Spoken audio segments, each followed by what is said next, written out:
তাদের এই মুখ দেখে মনে হয়েছে তারা উৎগ্রীব হয়ে আছে একটা মার্কায় ভোট দেওয়ার জন্য।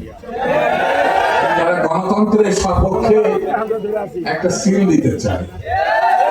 তারা উৎগ্রীব হয়ে আছে বেগম খালেদা জিয়া অথবা তারেক রহমানকে প্রধানমন্ত্রী করতে চায়। স্বাধীনতা ওই ব্যাটার কোনো সময় জ্ঞান ছিল না। যেখানে শহীদ জিয়া মনে করেছিল 26শে মার্চের দিবাগত রাত্রে বাংলাদেশের স্বাধীনতা ঘোষণা করা হবে, কে মনে করেছিল? শোনেন না, কে মনে করেছিলেন? বাংলাদেশে আর এইরকম অপ্রতিরোধ কোন পার্টি, আমি অন্য কাউকে ছোট করছি, অন্য কাউকে সমালোচনা করছি না, আমার মনে হয়েছে বিধাতার সৃষ্টি, মহান আল্লাহর সৃষ্টি, বাংলাদেশ জাতীয়তাবাদী দলকে তিনি বাঁচিয়ে রেখেছেন। আগামী দিনে বাংলাদেশ পুনর্গঠনে দায়িত্ব তার উপরে যাতে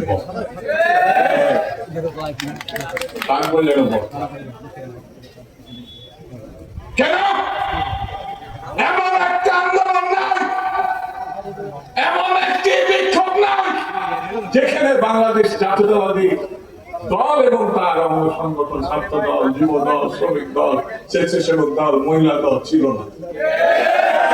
একটা মাত্র দল, ৬০ লক্ষ আসামি, পৃথিবীর আর কোন দেশে কোন রাজনৈতিক দল গণতন্ত্রের জন্য এত মামলা, এত নির্যাতন, এত কষ্ট এর আগে মুখোমুখি হয়েছে। আমি রাষ্ট্রবিজ্ঞানের ছাত্র হিসাবে, ইতিহাসের ছাত্র হিসাবে আমি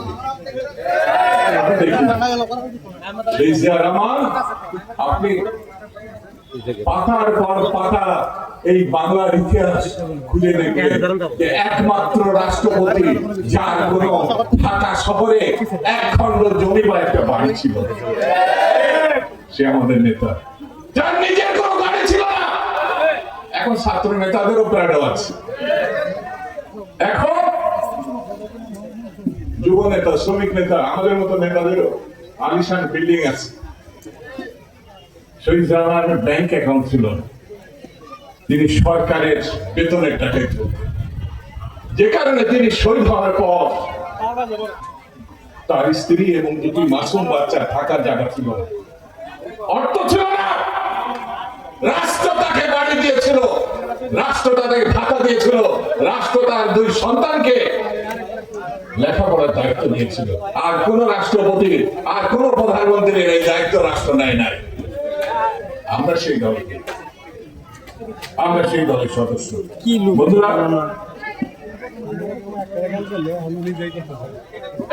একটা নেত্রী ছিল না, এখন তো সরকার সরে দেন তো, কি নাম যেন, পালাইছেন না, তো ভুলে দেয়।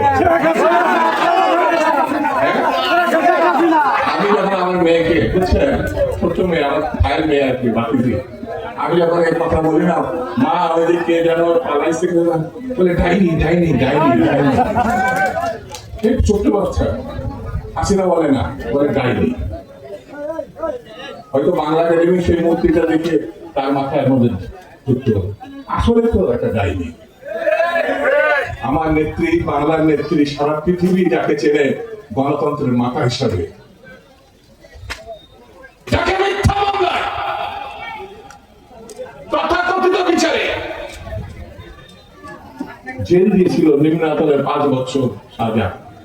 আমরা জানি উচ্চাকারাতে ন্যায় বিচার থাকে, সাজা কমে নাহলে বাতিল হয়ে যায়, কিন্তু 10 বছর সাজা, 5 বছরকে ডবল করে 10 বছর, এই আমরা বাংলার ইতিহাসে কেন সারা বিশ্বের ইতিহাসে পাবেন কিনা সন্দেহ। হাসিনা এটা দিয়েছিল।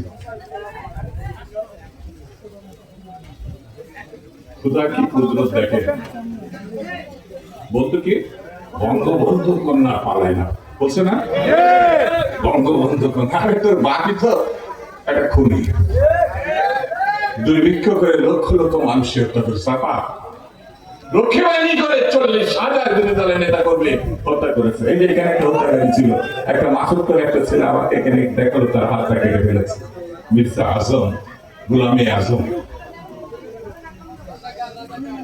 আজকে এখানে আমি বলে যাচ্ছি, আওয়ামী লীগ আর আসবে না এই দেশে, আওয়ামী লীগ আর আওয়ামী লীগ আর আওয়ামী লীগ আর মির্জা গোলাম আজম জঙ্গি নেতা প্রশিক্ষণ প্রাপ্ত, এটারও আর কোনো খোঁজ পাবে না, কোনো ভবিষ্যৎ নেই। তার যেখানে যে টাকা রাখছে, সম্পত্তি রাখছে, এটা জনগণের সম্পত্তি, এটা জনগণের অর্থ। যেখানেই থাক না কেন এই অর্থ বাংলাদেশে নিয়ে আসা হবে, তার নেত্রী টাকা আনা হবে। তার নেত্রী বোন কি নাম? শেখ রেহানা।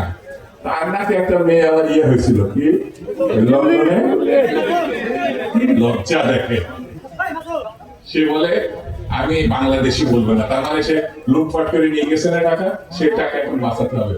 মন্ত্রী পর্যন্ত উঠছিল, ধার ধরে ব্রিটিশরা তাকে নামাই দিছে। লজ্জা দিন না। তার সঙ্গে সঙ্গে বাংলা যাকে যে দেশের মধ্যে তার খালা তার মা চুরি করছে, সেও তো একটা চোর। এত বড় চোর পরিবার পৃথিবীতে আর তৃতীয়টা দেখছেন আপনারা? দেখছে মুজিব চোর, মুজিবের শেষ জামানা, মানে তার জীবিত অবস্থায় শেখ কামাল ব্যাংক ডাকাত হিসাবে বাংলাদেশে না বিশ্বে পরিচিতি পাইছে। পাইছিল কে? এবার আর আমি বক্তৃতা করবো, বুঝছি আসলে ক্ষুধা লাগছে, আমারও ক্ষুধা লাগছে।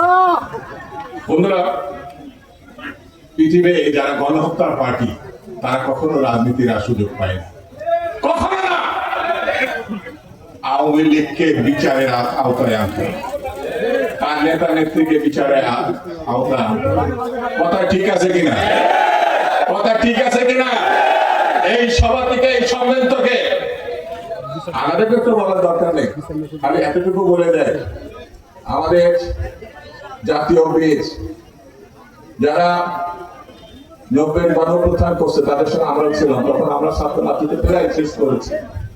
আপনাদের এলাকার ছেলে মুসলিম রহমান বাবু, এখানে আমি বলে যাই মুসলিম সরকার আপনাদের মানুষ।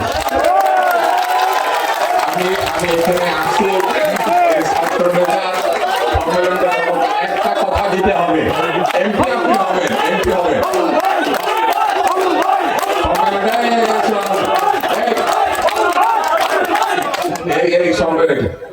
এমপি হবে কিনা?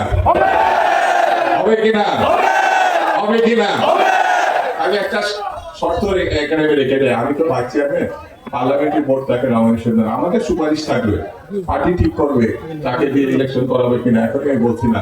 তবে কথা দিয়ে যায়, যদি এমপি আপনার নমিনেশন দেয় এবং হন, তাহলে এই থানার যা কাজ কাম বাকি আছে সেগুলো আপনাকে করতে হবে। রাজি আছে? তাহলে কথা শেষ। রাজি উনি আছেন, আমরা এখানে যারা আজকে মিটিং এ আছি তার সঙ্গে আছে, তার মার্কার সঙ্গে আছে, তার দলের সঙ্গে আছে। এই কথা আপনাদের সঙ্গে বলে গেলাম, আবার দরকার যদি হয় এখানে আমরা আসবো। আসবো আসবো। খুদা হাফেজ। বাংলাদেশ জিন্দাবাদ।